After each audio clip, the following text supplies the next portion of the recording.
अस्सलामुअलैकुम। Sports world में आपको वेलकम कहूंगी। मैं हूं हिफ्जा इम्तियाज। आज के टॉपिक्स पर नजर डालते हैं। पाकिस्तान अंडर 19 टीम 13 साल बाद दूसरी मर्तबा एशिया कप का टाइटल जीतने में कामयाब हो गई है। लड़कों ने भारतीय टीम को हर शोबे में आउट क्लास कर दिया है। 348 रन के हदफ के ताकुब में भारतीय टीम 156 रन पर ढेर हो गई। मैच के हीरो समीर मिन्हास की 172 रन की जारहाना इनिंग्स, उन्होंने 17 चौके और 9 छक्के लगाकर अपनी टीम की शानदार फतह में अहम किरदार अदा किया है। और अली रजा की अगर बात की जाए तो उन्होंने भी खतरनाक बॉलिंग करते हुए 4 खिलाड़ियों को पवेलियन की राह दिखाई है। आईपीएल की पिचेस पर चलने वाले बल्लेबाज दुबई के मैदान में क्यों फ्लॉप हो गए, इस पर भी बात करेंगे। दूसरी जानिब एशेज सीरीज के तीसरे टेस्ट मैच में ऑस्ट्रेलिया ने इंग्लैंड को 82 रन से मात दे दी है। क्या इंग्लिश टीम सिर्फ टूर एंजॉय करने आई थी? इंग्लिश कप्तान बेन स्टोक्स कहते हैं कि मुसलसल 3 मैचेस हारना हमारी क्रिकेट के लिए अच्छा नहीं है। अब क्या इंग्लैंड आखिरी 2 मैचेस में कुछ कर पाएगी? उनका कमबैक कितना ज़रूरी है उनके लिए? इन टॉपिक्स को डिस्कस करते हैं। स्टूडियो में मेरे साथ मौजूद होंगे यूसुफ अंजुम, मुफाज करीम और हमारा साथ दे रहे हैं सलीम खालिक साहब भी। आप तीनों को वेलकम कहूँगी। उम्मीद करते हैं आप लोग खैरियत से होंगे। सबसे पहले सलीम साहब आपसे आगाज़ करूँगी। कहिएगा, अंडर 19 टीम ने यकीनन शानदार कारकर्दगी का मुजाहरा किया, उन्होंने ये टाइटल जीता है और स्पेशली भारत को शिकस्त दी है। उनकी परफॉर्मेंस पर आप क्या कहेंगे?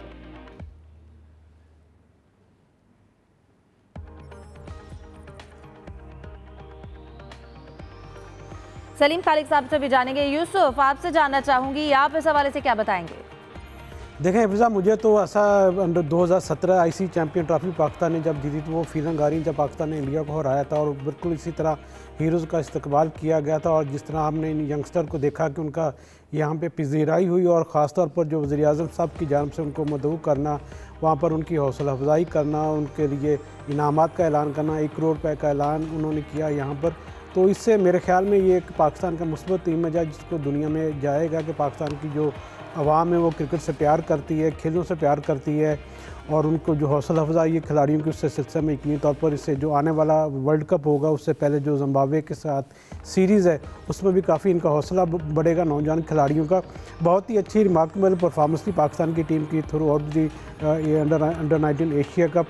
गो कि हम ग्रुप मैच में इंडिया से हार गए थे, लेकिन जिस तरह पाकिस्तान की टीम ने फाइनल में कमबैक किया और इतने बड़े मार्जिन से कामयाबी हासिल की है तो मेरे ख्याल में पाकिस्तानी की तारीख रकम की नौजवानों ने और बिलाशुबा ये अपना शानदार इस्तकबाल और वज़ीर-ए-आज़म की तरफ से हौसला अफजाई के मुस्तक इनसे यकीनी तौर पर जो आने वाले नौजवान हैं उनका भी मोराल बुलंद होगा। वो भी चाहेंगे कि पाकिस्तान का नाम रोशन करें, अपनी खामियों को दूर करें और हर मैदान में, ना सिर्फ क्रिकेट बल्कि हर मैदान में पाकिस्तान की कामयाबी का झंडा लहराएं।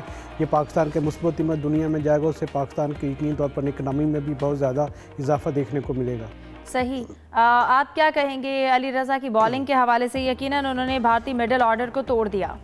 मुफाज, आप इस हवाले से क्या बताएंगे? बिल्कुल, अली रज़ा बहुत टैलेंटेड बॉलर हैं, पेशावर ज़ल्मी की तरफ से भी बहुत अच्छी बॉलिंग कर चुके हैं और कायद-ए-आज़म ट्रॉफी में भी हमें पेश नज़र आए। अपनी लाइन और लेंथ का वो हमेशा ख्याल रखते हैं। और जैसे यूसुफ साहब ने बात की कि चैम्पियंस ट्रॉफी 2017 की यादें ताज़ा होगी जब सरफराज अहमद ने हमारी क़यादत की। और आपको याद होगा तब भी हिफ्ज़ा हम पहले मैच में इंडिया से बुरी तरह हारे थे। उसके बाद लड़कों ने जिस अंदाज से कम बैक किया और जिस तरह तकब्बुर कर रहा था ना कि भारतीय मीडिया के पाकिस्तान तो हमसे जीत नहीं सकता, पाकिस्तान तो किसी खाते में नहीं है, हमने 300+ वहाँ पर स्कोर किया। फिर मोहम्मद आमिर ने अपना ज़बरदस्त स्पेल किया, रोहित शर्मा भी आउट हुए।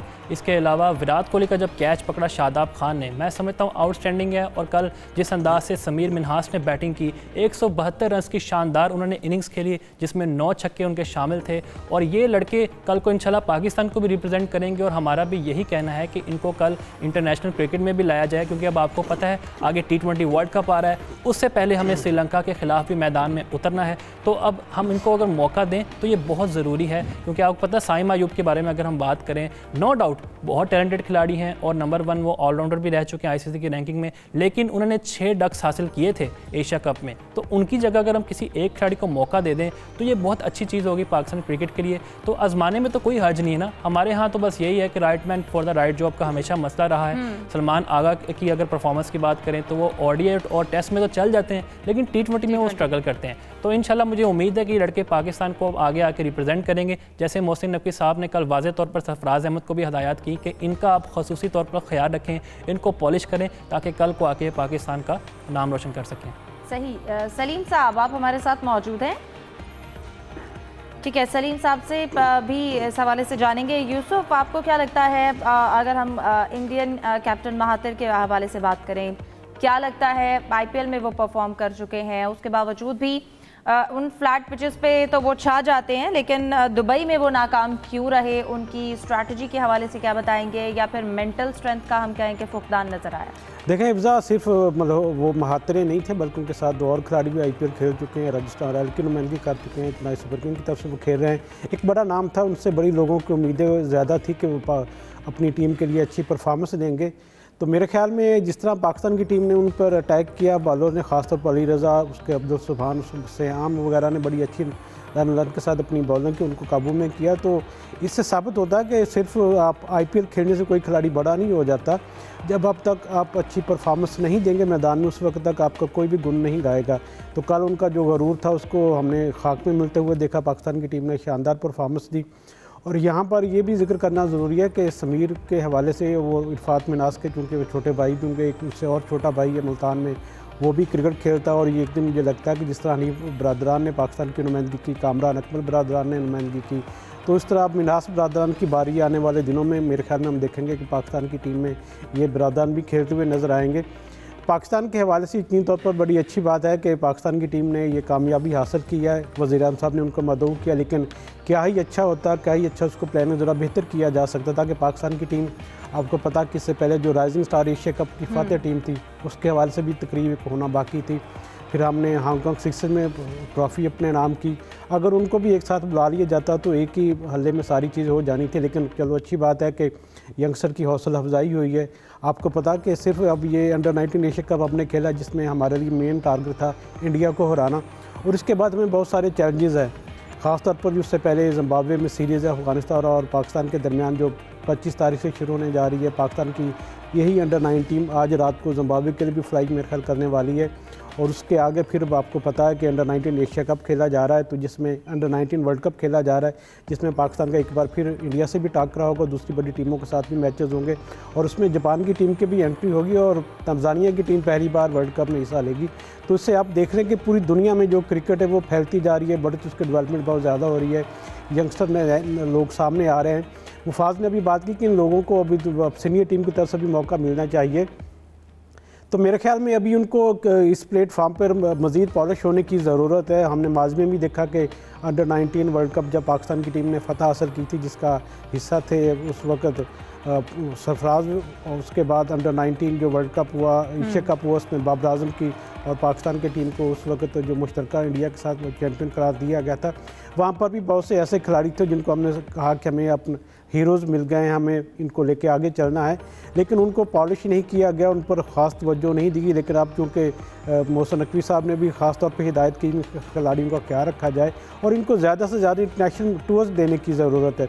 सिर्फ एक एशिया कप के हवाले से हमें ये साबित कर लेना जी हमारे लिए जो फ्यूचर है हमारा वो महफूज हाथों में है, लेकिन उसको मज़ीद पॉलिश करने की ज़रूरत है। जब तक हम अपनी टीमों के जूनियर सतह पर ज़्यादा टूर्स नहीं करवाएंगे, मुख्तलिफ कंडीशन में खेलने का मौका नहीं देंगे, तो उसके बाद फिर उनको आगे अगर मौका देंगे तो फिर मेरे ख्याल में ज़्यादा बेहतर हो सकता है। अभी चूँकि इसके बाद वर्ल्ड कप के बाद पाकिस्तान सुपर लीग आ रही है और इसमें से बहुत से ऐसे नौजवान खिलाड़ी हैं जिनको मुख्तलिफ टीमों की तरफ से यकीनी तौर पर पिक किया जाएगा। ये इससे इनके मोराल में भी ज़्यादा इजाफा होगा, इंटरनेशनल खिलाड़ियों के साथ खेलने का मौका मिलेगा, इनके खामियों को दूर करने का खुद को इनमें कॉन्फिडेंस ज़्यादा आएगा। तो मेरे ख्याल में ये वो पाथवे जिसको अपनाकर ये यंगस्टर खिलाड़ी 1 या 2 साल बाद इंशाल्लाह पाकिस्तान की नुमाइंदगी करते हुए भी नज़र आएंगे। सही। सलीम साहब, आप क्या कहेंगे, अंडर-19 में तमाम प्लेयर्स की परफॉर्मेंस कैसी रही? इसके साथ साथ अगर हम खास तौर पर समीर मिन्हास की बात करें, उन्होंने 17 चौके 9 छक्के लगाए, उन्होंने जिस तरह से हार्ड हिटिंग का मुजाहरा किया, क्या लगता है कि अंडर-19 के लेवल पर हमें ये मॉडर्न डे क्रिकेट की कितनी बेहतरीन मिसाल लगती है?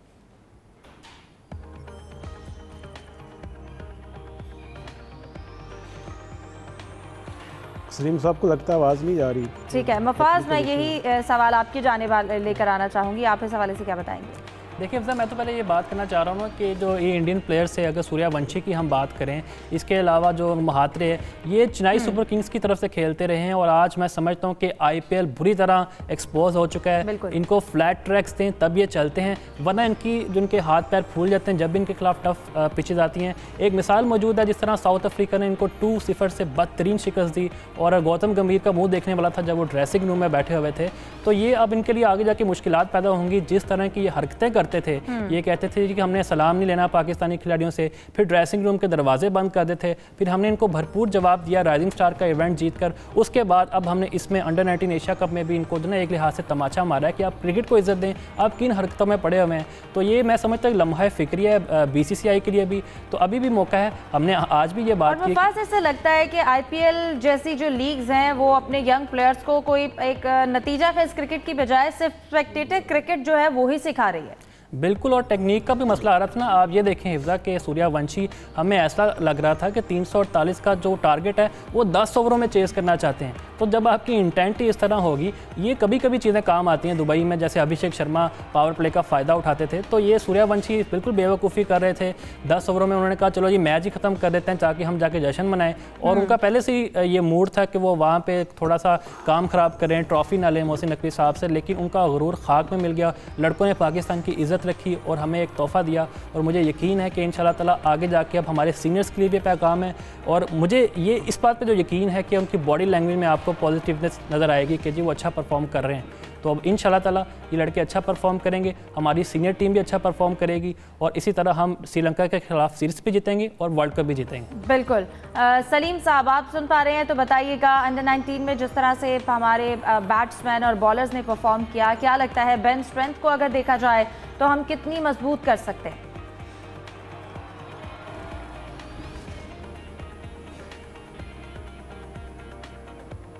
ठीक है, सलीम साहब से भी इस हवाले से जानेंगे। यूसुफ, क्या लगता है अंडर 19 में प्लेयर्स ने जिस तरह से बॉलिंग की, बैटिंग की है, स्पेशली अली रज़ा की बात करें तो उनको देखते हुए क्या लगता है आगे फ्यूचर के लिए हमारी बेंच स्ट्रेंथ जो है वो कितनी मजबूत हो सकती है? देखें हिफ्ज़ा, आपको याद होगा कि अली रज़ा जिनके बारे में आप मुसाफ़ बातें कर रहे हैं कि ये पाकिस्तान के फ्यूचर हैं, ये पाकिस्तान सुपर लीग के ज़रिए यहाँ से आए थे और उसके बाद हमने तवक्को की थी कि ये बेहतर परफॉर्मेंस करेंगे, आने वाले दिनों में दूसरी टीमों की तरफ से भी खेलते हुए नजर आए। लेकिन फिटनेस मसाइल की वजह से वो 6 माह दूर है। उसके बाद उन्होंने अपना रिहैब मुकम्मल किया, फिर उन्होंने वापसी की और क्या शानदार वापसी की है, और बड़े मैच में परफॉर्म किया। इंडिया के खिलाफ उन्होंने 4 खिलाड़ियों को आउट किया। मेरे ख्याल में उन्होंने पाकिस्तान की जीत में अहम किरदार भी अदा किया, क्योंकि बैटिंग विकेट पर रन करना तो आसान होता है, लेकिन बॉलर्स के लिए बैटर को आउट करना ज़रा मुश्किल होता है, उसके लिए खासी जद्दोजहद करना पड़ती है। और मेरे ख्याल में उनको एक जो गेम प्लान दिया गया था कि लानुलैथ के वहाँ पर बॉलिंग रखनी है, उनको शॉट ऑफ द मिडल आपने उनको बॉलिंग करनी है, तो मेरे ख्याल में इससे उनको कामयाबी मिली। एक तो क्योंकि उनकी हाइट ज़्यादा थी, फिर उनमें एग्रेशन भी ज़्यादा हमने देखने को मिला जो कि बॉलर्स की पहचान होती है। और फिर उन्होंने अपनी किसी गुफ्तगू में ये जल्दबाजी नहीं की कि वो आज अभी कल ही पाकिस्तान की टीम की नुमाइंदगी के लिए तैयार हैं।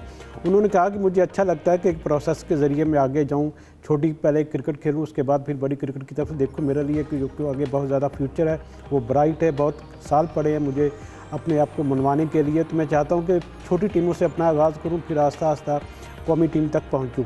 अंडर 19 के हवाले से हम सारे जिक्र तो हम कर रहे हैं कि सरफराज अहमद ने बड़ा उनको मेंटोर किया, कोचिंग की, लेकिन हम यहाँ थोड़ा जिक्र करना चाहेंगे अज़हर अली का भी, जिन्होंने 100 खिलाड़ियों का इंतखाब किया था। क्योंकि आपको याद है कि अंडर 19 के टूर्नामेंट थे, जो एक कैलेंडर था उसको मुकम्मल नहीं किया गया था, जिसकी वजह थोड़ा सा इशूज़ थे अंडर 19 खिलाड़ियों के इंतखाब में।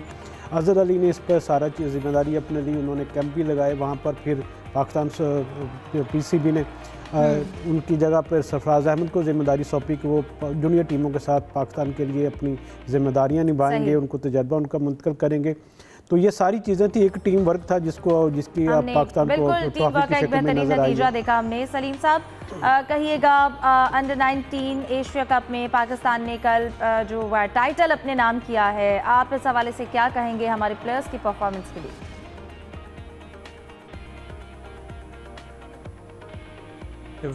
उम्मीद है मुझे आपको अब मेरी आवाज़ आ रही होगी, लेकिन साउंड की वजह से मैं सारा मिस कर गया। आप लोगों ने क्या बातें की हैं, वाकई बहुत ज़बरदस्त एक फतह थी, और समीर मिनास ने ख़ास तौर पर जो इनिंग खेली वो याद रखी जाएगी। लेकिन इसी चीज़ को हम लोग मिस कर रहे थे अपनी सीनियर टीम में, कि कोई ऐसा नहीं आ रहा था बैटर जो बिल्कुल डोमिनेट करके खेले और हरीफ बॉलिंग को बिल्कुल धज्जियाँ उड़ा दे जिसको कहें हम।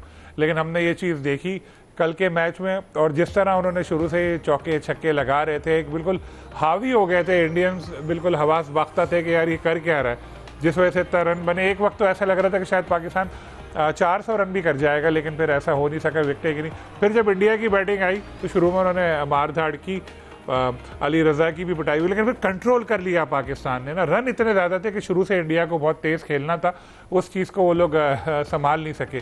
तो ये नो डाउट टीम वर्क तो था, लेकिन समीर मिनास ने अपने आप को साबित किया। और इंडिया को कहते हैं ना वो गरूर का सर नीचा, तो तकब्बुर उनका ले डूबा।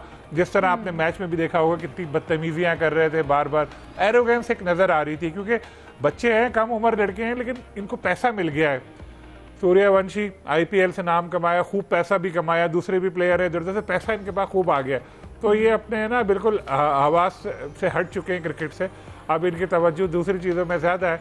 पाकिस्तानी प्लेयर हम्बल बैकग्राउंड से आए, उन्होंने अपना जो है तवज्जो खेल पर रखी। फिर एक खुशकिस्मती के सरफराज अहमद जैसा एक बंदा उनके साथ था, जिन्होंने under nineteen world cup as a captain जीता, चैंपियंस ट्रॉफी पाकिस्तान को जितवाई, अब यहाँ पे एज ए मेंटोर वो मैनेजर वो रहे। और मैं खुद ये देख कर आया था दुबई में किस तरह सरफराज इन प्लेयर्स को बेटा बेटा कर कर बात कर रहे थे, और वो भी इनके लिए एक लड़कों के लिए भी एक फादर फिगर की तरह सरफराज थे। ये सारी चीज़ें मिली जिसकी वजह से पाकिस्तान टीम ने अच्छा परफॉर्म किया, और अब अंडर-19 वर्ल्ड कप में भी उम्मीद है इंशाल्लाह। लेकिन सलीम साहब, कल हमने मैच में ये भी देखा कि जिस तरह से स्पेशली इंडियन प्लेयर्स की जानिब से एग्रेसिव बिहेवियर रखा गया, क्योंकि क्रिकेट तो उन्होंने एग्रेसिव नहीं खेली, लेकिन जिस तरह से वहाँ पर कहा जाए कि अब्यूजिव लैंग्वेज इस्तेमाल की जा रही थी, हमें इस तरह की गर्मा गर्मी स्पेशली इंडिया के साथ जब भी मैचेस हों किसी ना किसी तरह के इश्यूज देखने को मिलते हैं। जी, इसके कसूरवार हैं इंडिया के प्राइम मिनिस्टर मोदी। उन्होंने जो नफरत का एक बीज बोया था वो पौधा बन गया, अब तो दरख्त बन चुका है। और पहले तो चले उन जैसी उम्र के जो लोग थे उनको पाकिस्तान से नफरत थी, अब जो बच्चे हैं उनके जहन में भी ऐसा एक भर दिया है कि ये पाकिस्तानी दुश्मन है तुम्हारे। तो वो क्रिकेट मैच अब रहता नहीं है, वो क्रिकेट के बजाय वो जंग समझ के वो उसको खेल रहे होते हैं। तो ख़राब परफॉर्मेंस होती है इंडियंस की, तो वो उनका बस नहीं चलता कि वो बल्ले लेके लड़ना शुरू कर दें। तो यही चीज़ है जो हमें नज़र आ रही थी कल भी मैच में, इतनी ज़्यादा बदतमीज़ी, इतनी ज़्यादा एरोगेंस इंडियन क्रिकेटर्स की जानिब से कि वो जूते की तरफ इशारा कर रहा है आउट करने के बाद, कभी वो किस तरह देख रहा है। तो ये सब इंडिया की जो था नफरत उन्होंने फैलाई, उसकी वजह से ये हुआ है। वुमेन क्रिकेटर्स तक वो भी हाथ नहीं मिलाती हैं। अब बैन स्टॉक की सीनियर टीम थी, ये अंडर-19 तो ये तो कल जब बड़े होंगे और ये लोग आमली ज़िंदगी में आएंगे तो क्या इनको सिखाया है आपने? ये तो अभी से यही कि पाकिस्तान से नफरत करो और ये करो, तो ये इंडिया ने किया है। और पाकिस्तान से नफरत नहीं, इस तरह की मेंटालिटी, बिल्कुल इस तरह की मेंटालिटी वो अपने जो लोग हैं उनमें इस तरह से भर रहे हैं कि वो सिर्फ क्रिकेट नहीं, इसके अलावा भी हमें हर जगह पर नजर आती है। सिडनी का वाकया भी इसकी एक मिसाल है कि किस तरह से लोगों के अंदर इश्तियाल भरा जाता है, उनकी सोच को मनफी किया जाता है कि फिर हर जगह पर फसाद होता है उनकी तरफ से। अगले टॉपिक की जाने बढ़ती हूँ मफाज, अगर हम बाबर आजम की परफॉर्मेंस के हवाले से जिक्र करें, बिग बैश लीग में दो मैचेस के बाद उन्होंने परफॉर्म किया, 58 रन्स की क्लासिक इनिंग्स खेली, लेकिन क्या ये एक अब कंसिस्टेंसी हम देखेंगे उनकी परफॉर्मेंस में, या फिर ये एक ही इनिंग का स्पार्क था? बिल्कुल हिफ्ज़ा, तसलसल तो नज़र हमें आना चाहिए ना। तो मुझे ये लगता है कि जो प्रेशर था बाबर पे, फैंस कह रहे थे कि जी हम आपकी बल्ले बल्ले कर रहे हैं लेकिन आपकी परफॉर्मेंस ही नहीं आ रही, पहले 2 मैचों में आप फ्लॉप रहे हैं, लेकिन तीसरे मैच में टेक्निकली बाबर ने अपने आप पे काम किया है। हमें नज़र आ रहा था कि वो बैट को अच्छी तरह मिडल कर रहे थे और जिस अंदाज से वो शॉट्स खेल रहे थे, तारीफ़ बनती है उनकी। यही एक बड़े बैटर की निशानी होती है। इसी तरह विराट कोहली आप देखें ना, पहले मैच में ऑस्ट्रेलिया के खिलाफ फ्लॉप रहे, फिर दोनों मैचेस में उन्होंने परफॉर्म किया। तो बाबर के साथ एक अच्छी चीज़ ये है कि रिजवान की भी इंटेंट हमें नज़र आई, शादाब की भी हमें शादाब भी अच्छे खेलते नजर आए, लेकिन अभी शाहीन थोड़ा स्ट्रगल कर रहे हैं। मुझे उम्मीद है कि शाहीन भी कमबैक करेंगे और बाबर के पास ये मौका है इन जो बाउंसी ट्रैक्स पर अच्छा परफॉर्म करे, क्योंकि आगे जाके थोड़ा हमें डिफरेंट नज़र आए, क्योंकि श्रीलंका के खिलाफ उन्होंने खेलना है। पिचेस इस तरह की होती हैं कि वहाँ पे आपको बॉल टू बॉल देखना पड़ता है, लेकिन अच्छी चीज़ ये है आप अच्छे जज्बे के साथ जाएँ और अपनी इसी इंटेंट को आप कंटिन्यू करें श्रीलंका के खिलाफ, फिर आगे जाके वर्ल्ड कप उससे बड़ा इम्तिहान है। बिल्कुल, तो बाबर इंशाल्लाह परफॉर्म करेंगे, उसमें तैयारी भी रखें। यूसुफ, क्या लगता है बाबर की जो हमने इनिंग देखी उसमें पावर के साथ साथ हमें टाइमिंग भी नजर आए, ये कितना अच्छा साइन है? देखिए, अच्छी बात है कि बाबर आजम ने थोड़ा सा अपना जो खेलने का स्टाइल है उसको बदला है। मेरे ख्याल में जो इनकी पर तनकीद होती रही, जिसके बाद उन्होंने अपनी खामियों को दूर करने की कोशिश की और इन पिचेस पर परफॉर्म करना किसी भी बैटर का ख्वाब होता है कि वो जाकर वहाँ पर परफॉर्मेंस दे। बाबर आजम गो के अभी तक वो 100% तवक्कुआत पर पूरे तो नहीं उतरे, लेकिन वो पूरा उतरने की कोशिश ज़रूर कर रहे हैं और उनकी जो स्ट्रोक्स हैं वो भी हमें अच्छे उसमें बेहतरी नज़र आ रही है। जो खामियाँ थी कि स्पिनर के ख़िलाफ़ थोड़ा सा वो स्ट्रगल कर रहे थे, फास्ट बॉलर के ख़िलाफ़ उनकी जो टेक्निक थोड़ी सी उसमें हमें लगा कि जैसे खामी नज़र है कुछ, लेकिन उस पर उन्होंने काम किया। अब इन पिचेस पर उनको खेलने से मज़ीद तजर्बा हासिल होगा और मेरे ख्याल में ये पाकिस्तान के क्रिकेट के लिए भी अच्छी बात है कि हमारे यंगस्टर वहाँ जाकर परफॉर्म कर रहे हैं और आने वाले दिनों में जो T20 वर्ल्ड कप होगा उसमें इनकी खेलने का हमें वहाँ पर फ़ायदा भी मिलेगा। सही सलीम साहब, अब T20 में बाबर खुद को एक नए अंदाज में ढाल रहे हैं और फिर ये कॉन्फिडेंस पाकिस्तानी टीम के लिए, आइंदा सीरीज़ के लिए, वर्ल्ड कप के लिए कितनी खुशाइंद बात है? बहुत ज़्यादा खुशाइन बात है, क्योंकि देखिए शुरू के जब 2 मैचों में बाबर जल्दी आउट हुए थे तो एक तशवीश सी हो गई थी। पाकिस्तान में भी, ऑस्ट्रेलिया में भी लोग उनको देखने के लिए आ रहे थे कि यार कहीं बाबर की फॉर्म ऐसी रही तो वर्ल्ड कप में क्या होगा। लेकिन जिस तरह वो खेले अपने तीसरे मैच में, बहुत ज़बरदस्त उन्होंने इनिंग खेली। स्ट्राइक रेट भी उनका बहुत अच्छा रहा और शॉट्स उनके जो थे वो देखने वाले थे। हमें पुराना बाबर नज़र आया। तो यही चीज़ हमें चाहिए, यही चीज़ हमें वर्ल्ड कप में भी बाबर से चाहिए। अच्छा है यहाँ बिग बैश में खेल रहे हैं क्योंकि ये क्वालिटी क्रिकेट है। बांग्लादेश लीग जो थी, जो होने वाली है, उसमें क्रिकेट क्वालिटी क्रिकेट नहीं होती, ना पिचेस ना बॉलर्स। यहाँ पर क्वालिटी बॉलर्स, क्वालिटी पिचेस, एक कंडीशंस अलग हैं। यहाँ पर परफॉर्म करने की अहमियत है। तो अच्छा यही है कि बाबर ने वर्ल्ड कप से पहले रन बना दिए। अब उम्मीद यही है कि वो इस चीज़ को बरकरार रखेंगे। शाहीन ने आज शुरू के 2 ओवर बहुत अच्छे किए थे, तो उनको भी फॉर्म में आना चाहिए, वो भी ज़रूरी है। लेकिन खैर पिचेस का फ़र्क पड़ेगा हमें यहाँ पे। फिर शादाब भी खेल रहे हैं, रिजवान ने भी थोड़े थोड़े रन बनाए, शादाब ने भी थोड़ा थोड़ा किया है। तो ये एक अच्छी चीज़ ये है कि वर्ल्ड कप से पहले ये हाई क्वालिटी क्रिकेट खेल रहे हैं हमारे प्लेयर्स, जिसका यकीनी तौर पर फ़ायदा होगा इंशाल्लाह। सही। यूसुफ, ACC का इजलास हुआ है, बड़े अहम फैसलों की मंजूरी हुई है, इस हवाले से क्या बताएंगे? और बाकी जो दीगर छोटे ममालिक हैं एशिया के, स्पेशली आपको क्या लगता है उनको बराबर चांसेस देने के हवाले से क्या डिसीजन लिए गए? देखें हिफ्ज़ा, मेरे ख्याल में वो सबसे बड़ा फ़ैसला हम कह सकते हैं जिसको हाई परफॉर्मेंस सेंटर ACC का होना चाहिए। यकीनी तौर पर बहुत से ऐसे ममालिक हैं जो डेवलपमेंट अपनी क्रिकेट की ज़रूर कर रहे हैं, लेकिन उनके पास ज़्यादा सहूलियत वाली सेंटर्स नहीं हैं। तो बहुत ही अच्छा फ़ैसला था PCB के चेयरमैन ACC के सदर मोहसिन नकवी का, कि उन्होंने इस जानब तवज्जो दी है, क्योंकि पता है पाकिस्तान में भी इस तरह काम हो रहा है। मुख्तलिफ जो हाई परफॉर्मेंस सेंटर उनको डेवलप किया जा रहा है। जब तक हम अपने यंगस्टर को अच्छी सहूलियात, अच्छे कोचिंग मुहैया नहीं करेंगे, इस वक्त तक उनसे बेहतर परफॉर्मेंस की तवक्को नहीं रखी जा सकती। और यही कुछ आज उनकी मीटिंग में भी उसका खुलासा था कि उनको ये जो है हाई परफॉर्मेंस सेंटर होंगे, इसको बतरीब बढ़ाया जाएगा दूसरे ममालिक तक भी, ताकि बच्चों को, जितने भी मुख्तलिफ एशिया ममालिक के लोग बच्चे हैं, वो अच्छी ट्रेनिंग कर सकें, अच्छी कोचिंग ले सकें और अपने आप को बेहतर खिलाड़ी के तौर पर अपने मुल्क की नुमाइंदगी करने के लिए काबिल कर सकें। ठीक है, प्रोग्राम में डिस्कशन को कंटिन्यू करते हैं एक ब्रेक के बाद। Stay with us.